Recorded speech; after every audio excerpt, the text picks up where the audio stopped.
Welcome back to I Know a Guy Bicycles, hanging out with a guy. Hey, I'm Justin the Guy. So we're going over today about services. One of those services a lot of shops across the nation have started doing, not a lot, but a few, have a chain waxing service. So they'll have a brand or two of the molted wax type process that they do in-house as a service for repairs that they do for their customers. And they also have a mail-in feature, which I did kind of copy the same thing in the sense that I have a mail-in service and I mail it back to you. And this is a great way of trying a wax chain without doing the whole mess yourself. Yeah, there's a little bit of a cost to it, but you get away from the dirty mess of cleaning everything really good. And I'm already set up for that with a ultrasonic cleaner and my techniques of years of working on bikes. And in addition to that way, you get the wax performance out of it without the mess. So this is a great way to check it out. And if it's something that you do end up liking to do, then you can justify doing it at home. I'm all for doing stuff at home. And if you get in a pinch, any kind of mechanic kind of thing, that's why you rely on the shop afterwards. I mean, that's how a lot of people learn how to work on bikes, and I do encourage that. I mean, hey, that's why there's multi-tools for consumers, right? Anyway, welcome to I Know a Guy Bicycles. Welcome to I Know a Guy Bicycles, hanging out with the guy. Hi, I'm Justin the Guy. Obviously, I have a garage shop. Taking scary how to use bikes one bike at a time. If you like these videos, please like and subscribe. Yeah, we're gonna dive into this, and this particular customer, he opted to get new chains. So he sent me 2 new chains, which I'm gonna strip the manufacturer grease off of it. And he has his old cassette, which is a dirtier cassette here, which, you know, for me, I include the cassette cleaning, 1 cassette to 1 chain. If you had 2 cassettes, that would have been fine too. The reason being is I want the best experience possible, and that's what I would do myself. The cassette needs to be cleaned anyway, and while you're waiting for your cassette and chain to come back to you, that gives you the opportunity time to clean all those little jockey pulleys off of the rear derailleur, in addition to cleaning off the crankset teeth, which is a little cumbersome, and also the front derailleur.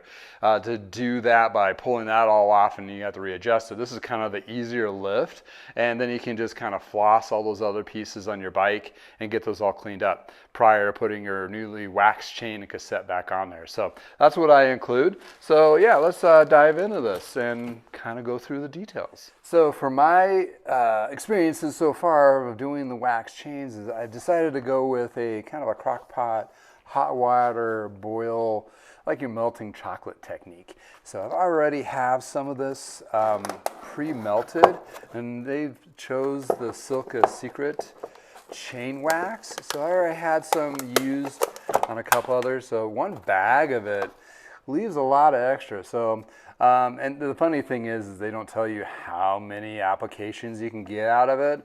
But I've done, I think, 3 or 4 already with this one, and it has still quite a bit left. So what I do is put this chunk to be reheated, and that's why I use this nice little contraption here. That way it can easily reseal it after you're done and set it aside and then reheat it. And you'll see my little drip recapturing the old wax thing. But while that is warming up, I also have a little stir spoke. Of course, it has to be a spoke to get it all kind of nice and liquidy.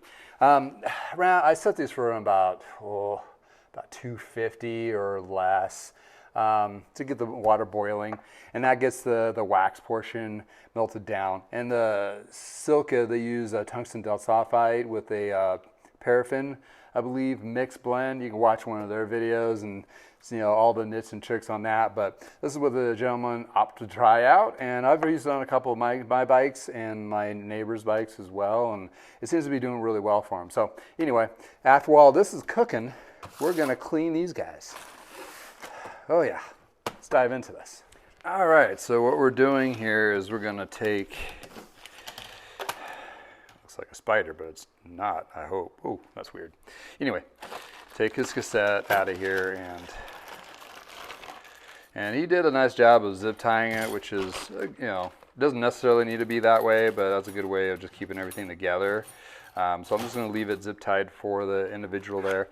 On these guys, what I like to do is, these are almost impossible to take out. of the package without tearing the bag. He asked about the quick links, and I told him to send it with it. Reason being is with the quick links, I found if you put it in,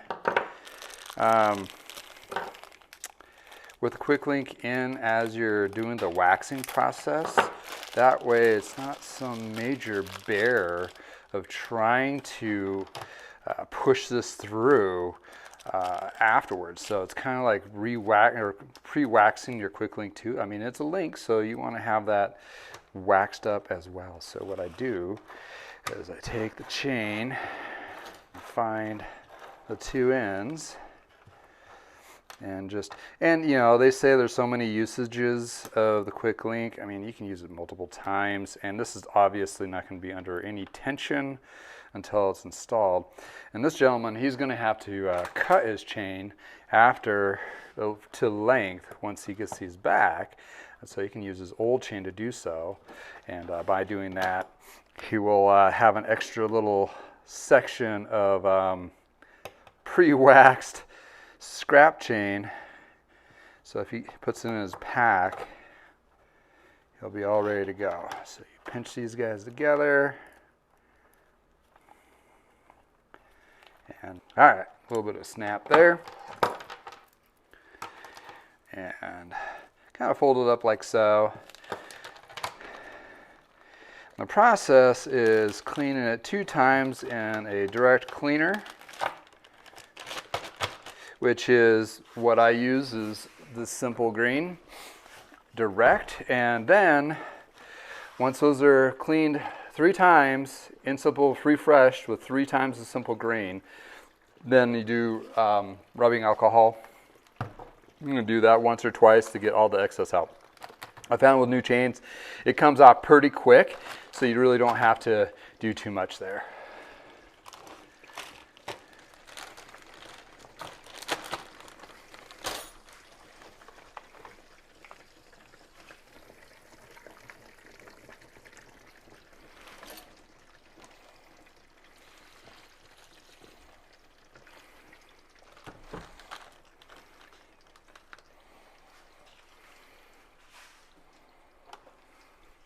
So I do like to pre-treat the cassette a little bit by using a little bit of a carb cleaner or degreaser of some sort on that one. Then we go ahead and set the temperature and put it inside. All submerged, ready to go. Pardon the interruption, there is more. More you say? Push the more button. Push it. Push it! I dare you to push it! Once you push that button, you get more details about the video you are watching, in addition to all the tools that I use in the shop, as well as suggestion for improving your ride. In addition to help me provide advocacy in the cycling community, also links to other social media accounts as well as my website to find the products I actually sell and other insights in the industry. Other videos linked below. Extend your cycling experience here on YouTube. And now back to your original programming. Well, while my parts are cleaning as we're sitting, which opportunity gives me to work on other things when the ultrasonic cleaner is running. So game changer in the cycling world of cleaning parts. But anywho, I'm going to go over a couple things. I've prepped my little hooks, and we'll show you how to hang the chain on here about 6 lengths across, and then you dip it in there for about 5 minutes and you hang it and let that all drip off after the 5 minutes, and then I let it dry. Also, I use these to let it dry after I've done cleaning and rinsing it off. So I pre-hang these and I put them in front of a fan to dry out a little bit faster. That's another little trick. Also, I've done a little pre-prepping because I noticed a few times I've done this before, I get wax all over the place. I put down a couple little paper towels underneath the actually wax portion of this, and that kind of will hopefully capture those extra little splatter drips, and you're not scraping your counter. And again, when you do this, it's not, well, number one, it's not for everyone, and number two, it's going to be a little messy, so be prepared for that where you're doing it. So don't do it on your white carpet in your living room. Well, you want to do that anyway, right? Well, fair to mention. Anywho, the wax is still melting, and we're getting to that nice liquidy state. After I've done the actual 3 cycles of the degreaser, and then I kind of sneaked in the cassette in those concentrated pieces too to help kind of rejuvenate that. So now I got 2 bags in there, one that has the chains and one that has a cassette, kind of just doing a bath system by using the Ziploc bags. And Ziploc bags work really well in the ultrasonic cleaner because you still get those exploding bubbles going in there. Same thing with glass jars is another trick too. So you don't have to reuse the whole tank each time. And then I'll have one bag that's just with alcohol, and that'll actually get the rest of that cleaning solution out. And yeah, time to go. Let's check this out. All right, so got the 2 bags in here. I'm trying not to make too of a mess. So I got the concentrated and the cassette part, and you can see it's really kind of working its little magic to get through all those little bits. And here is my stage 2. And you can see it's darkening the simple green a little bit, but I believe one more swipe of this, and yeah, it'll eat away the white of the bags. And you know, after a while, those bags behind there, they start leaking. So you get a few cycles of these. That's if you're using it this direction. But yeah, you can see how it's really just kind of cutting through.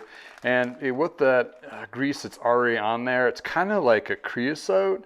It's really kind of sticky. You know, it stays a long time on there, but it's not really a high performance lube to begin with. So in this case, you're stripping it and putting on the fresh wax, and it should be good to go. So let's flush this out and onto the rubbing alcohol part.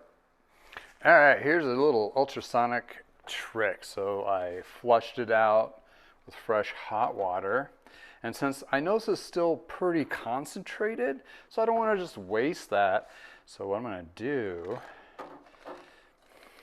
is save it by pouring that out.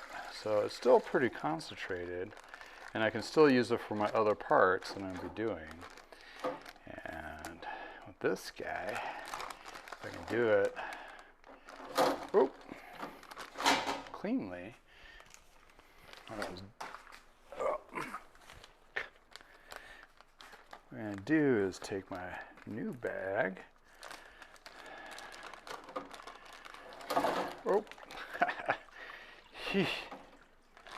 Okay. Take my new bag and take the 2 chains. This will be the 3rd time with the degreaser. Concentrate. And then I'm going to take my cassette and put it in here. So it gets the benefit of fresher degreaser.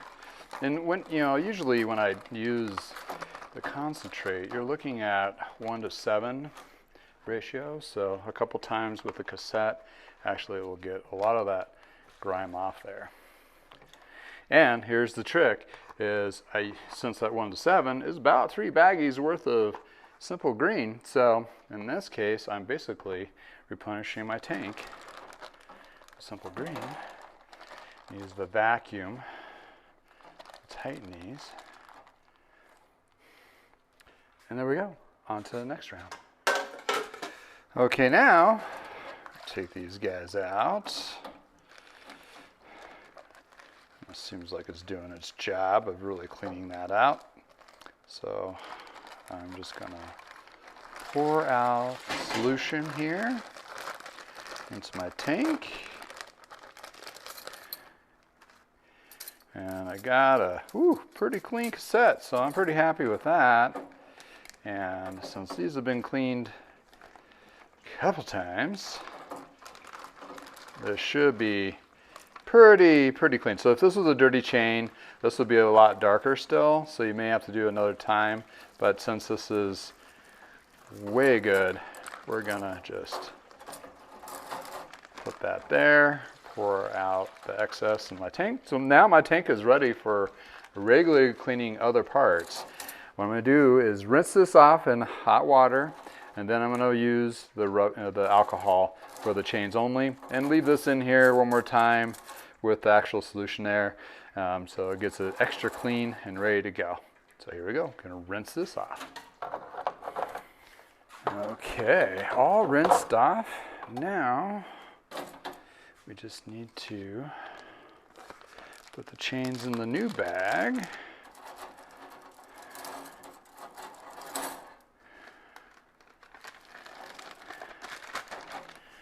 And then we're going to use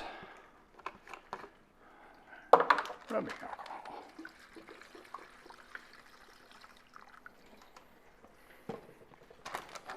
That should be enough to coat the whole chain. And again, that cassette's going to get another little cycle of bath. All right, let's take a look and see what we have here. So, this cassette is quite clean. So yeah, that's good stuff. Yeah, definitely good stuff. All those little bits. So here's our chain. And when you have rubbing alcohol, and if you're rubbing this and there's nothing coming out of it, you pretty much are pretty solid clean. So what we're gonna do is take this out of the bag, and then we're gonna put them on our hooks and let them dry. But while that is being done, we're gonna just give this another turn. So I got my chains. I'm gonna try to take them apart here. So we're gonna set one aside. Now what we want to do is try to get most of the excess off. So you can just take a rag, clean rag, trying to wipe off the excess. And with rubbing alcohol, it's definitely gonna dry. And here's my little trick. So, you know you're gonna be like, oh, okay. I'm gonna do a double up like this, like fold in half. Then I'm gonna fold it up on both sides. So for me and my crazy logic, this pretty much fits the pan that I have over there on the bottom perfectly. Then I have this hook, which I bent to be no wider than that. So this sits right inside there. And I like to hook the plates, outside plate of the chain, not the inside. So that gives you most space possible between your little hook here and your chain. So since I got this all hooked up, I'm gonna hang it and air dry in front of the fan, and after that, we're gonna dip it. So we have our chains.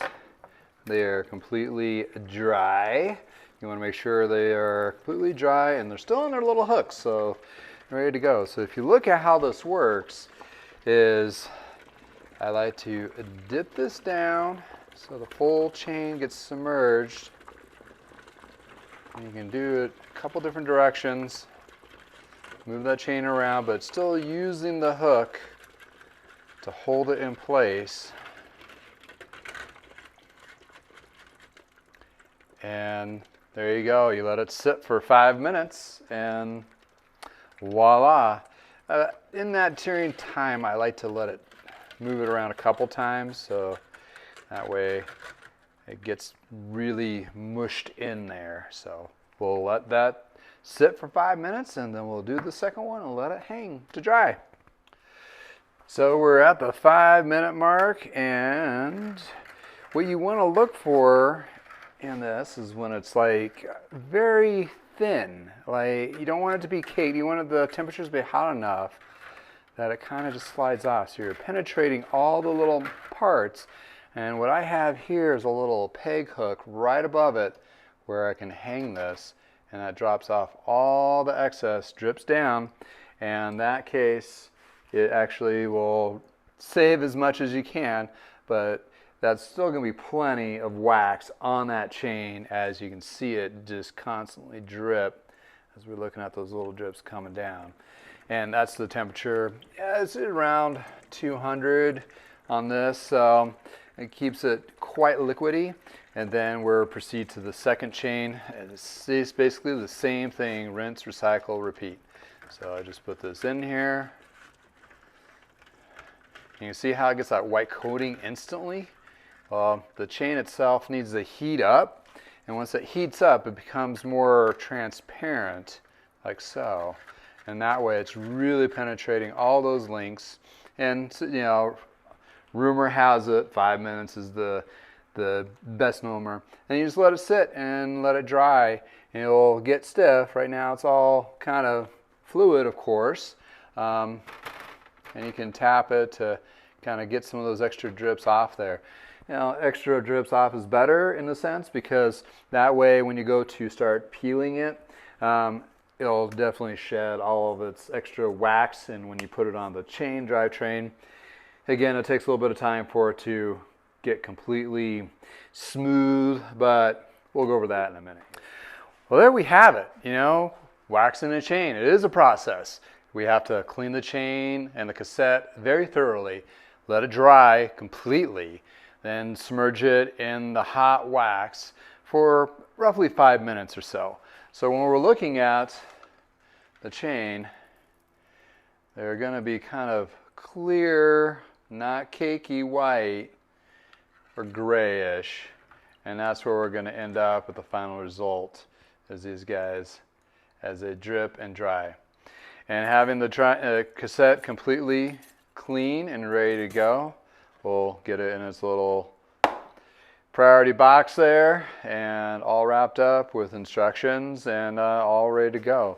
So the takeaway on this is, when you have a service like this done, this particular scenario, the chain has not been pre-cut to the length of your current, so you want to make sure you cut that down, and then you use the quick link to take it apart. And the reason why I leave the quick link on there during this process is that way it's just easier to push it back through, so you're not fighting a whole bunch of fresh wax to push that through. It's already been kind of, you know, in there, it's all ready to go. And that way your actually link is being coated as well for this protection reason. So you want to take the quick link off, measure the chain, and once the chain is measured to length, you basically, I'm not going to massage these chains. I'm going to leave that to the new freshly owner of wax chains, because it is kind of soothing, but you want to do it in your garage or outside. There'll be still a minimal coating left on the outside of the chain where you'll still need to move these links, and right now they're very fluid, but you can see on my glove right there, it just kind of becomes very cakey, and that is what you want to kind of massage as much as that as possible out. But once you get the chain cut and installed, and there's instruction on these particular ones, there's directional for this particular type chain, so keep those notes. I will send those back, but if you have another service done, keep a mental note if whatever needs to be done there. If it's an older chain that has that direction, make a mental note when you put it back on. Typically pretty easy. The Shimano ones will have the logoing like Shimano on the outside, and on the inside will be no logoing, so that's how you want to install your chain. Tidbit there. But once you get it on there, then just kind of run through all the gears. If you have a work stand, that'd be great. Just run through all those gears as much as you can and kind of massage and get all those links broken free in that wax. And it takes about, I would say, about 5 miles of riding for that chain, freshly waxed chain, to kind of shed all of its extra little bits, because you got to go through those gears up and down and angles, and that actually will help put all that wax away and just fall off the drivetrain. It's super clean. I mean, you can still feel wax when you touch the chain, but it doesn't get all over your hands. You don't get those chain ring marks on your legs, you know, those kinds of things, which is nice. I'm like, I'm going to do this to all my kids' bikes. I mean, hands down. I know it's a process, but since I'm doing it, it'll keep me from losing my mind with like dirty pants or whatever. But anywho, it's one of those situations where it's going to take a little bit of time. This person has 2 chains, and I've seen some theories out there having 3 chains done when they're new. Okay, yes, there's an upfront investment on those chains, but according to a lot of these, there's a couple outfits that actually do testing on drivetrains and longevity with the actual wax process. And even the mediocre wax process is actually over superior than any drip lube that's out there. So keeping that in mind, they're really pushing that, let's say, longevity of the cassette and the chain rings. So those are way more expensive. than just chains. So if you're, and there's two types of riders as I put it out there. And those two types are, you got grinders and you got spinners. The grinders go into one or two of those gears and they just grind it out and they don't shift as much. If you're a grinder, you know you are out there and you know you're going to wear out chains and cassettes because you're not distributing that workload amongst your whole drivetrain. That's just how you ride. That's fine. And you know the consequences of that performance. In addition to those people that spin with, you know, they say about 300 or 400 miles it starts chattering and you need to switch that chain out. It could be longer than that. I really would just rely on your conditions and your environment. You know, how much has been exposed to, but you might get more out of that, or quite a bit more, and you just swap those out when it starts making noise, and then when you get to your second or your third chain, then you have the re-wax process done again. To do that, kind of the same thing, but you put it in the wax itself, and all that old wax will melt off, and then you have a fresh wax penetrating all those linkages. They say it's pretty minimal wear on the cassette and the crank and the chain rings, so it sounds like a wonderful thing. And I've put it on the drive chains before, and once that wax has kind of worked itself out, the flaky portion of it, it's super quiet, super smooth. So it's pretty interesting. I have it on a couple bikes myself just to see. And this is, I don't know, the 5th or 6th one of the Secret from Silka, and they didn't specify how many chains, but looking at the measurement of the, you know, what's still in here, comparison, you can probably get several more done to just, you know, get these chains, yeah, several chains. So I want to, you know, deter you. It's, you know, it is kind of a $30, $40 lift to get a bag of it, but if it lasts, like if you get 10 chains out of it, that's pretty good, you know. And with the Silka, they have this drip lube, which is basically, they say it's the same thing, just with water percentage in there to kind of dilute it so it becomes a drip. I put this on a couple chains I did Sonic clean for repairs, as well as a couple newer ones. And it does have the same kind of waxy texture, so, but it doesn't perform as well per se than the full wax treatment. But it's one of those things that you do the wax, starts chattering, you have a bottle of this, don't get the big bottle, it's pretty expensive, just get a little bottle, recoat it, get through the next few rides when you have time to re-wax those chains or have them sent in to a service like mine out there, that kind of thing, to do that. So there you go, wax chain and its magic. So these happy chains are going to their owner and a nice shiny clean cassette. Until next time, thank you for spending time with me. Hope that answers some mystery questions. And was it really worth it? It probably is. Is it worth the time? That's all dependent on you. But you know, it's one of those things that's an option. To do it yourself might sound like a pretty heavy lift, but using one of these services that I provide, as well as some other shops out there, it might be something to try out. And maybe call your local shop and see if they actually have a wax service too. Anywho, until next time, it's beautiful in your neck of the woods, go for a ride. Have a great day from the garage.